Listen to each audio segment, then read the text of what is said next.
Belle. I'm Olivia. Hey, I'm Bella. I'm Charlotte. And I'm Tina. And we're here to talk about invisible disabilities. This is our teacher, Miss Haggard. She has ADHD. Can you explain your ADHD and your perspective?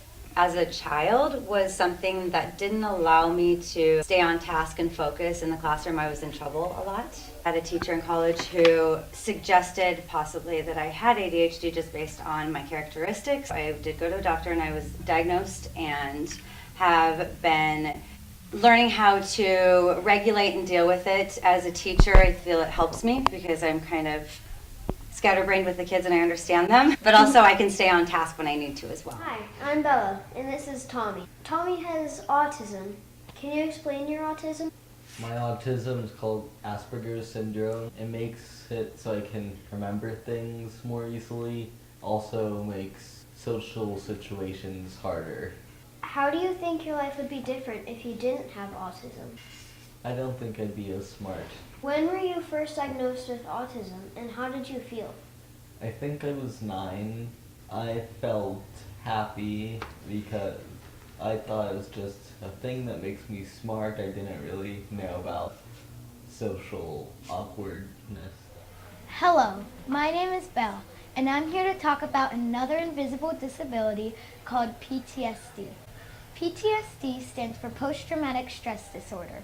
It occurs to people who've had a traumatic experience in their life.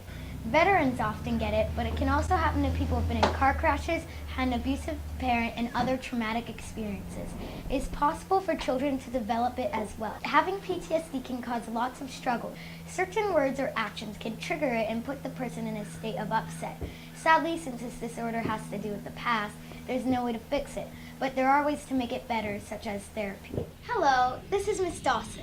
Could you explain what you do for your job? My job is called a school psychologist, and that means that I'm here to support students and teachers and parents. When you have an invisible disability, people don't understand that it might be harder for you to get your work done or to get along with friends or to understand social situations. Children born with disabilities, or do they develop them? And it's very controversial, so there's no real answer to that question. Some people are born with disabilities. Some people develop different kinds of disabilities depending on, for example, if they've suffered trauma or experienced trauma.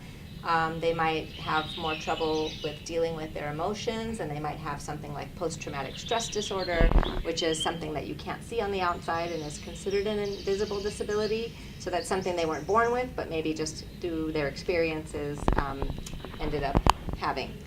What type of things do you do to help people with their disabilities? A lot of the things we talk about are using tools like deep breathing for relaxation, and I use things like this breathing ball to kind of give a visual reminder of how to take a nice, slow, cleansing deep breath. This is Atticus, and this is Ben. They both are therapy dogs to help people with invisible disabilities such as depression, anxiety, and PTSD. Most of the people in this film struggle with invisible disabilities, But they've learned to embrace them over time, and they don't let their invisible disabilities take them down. They persevere through as best as they could. And most importantly, they remember to be themselves. Don't forget to be unique!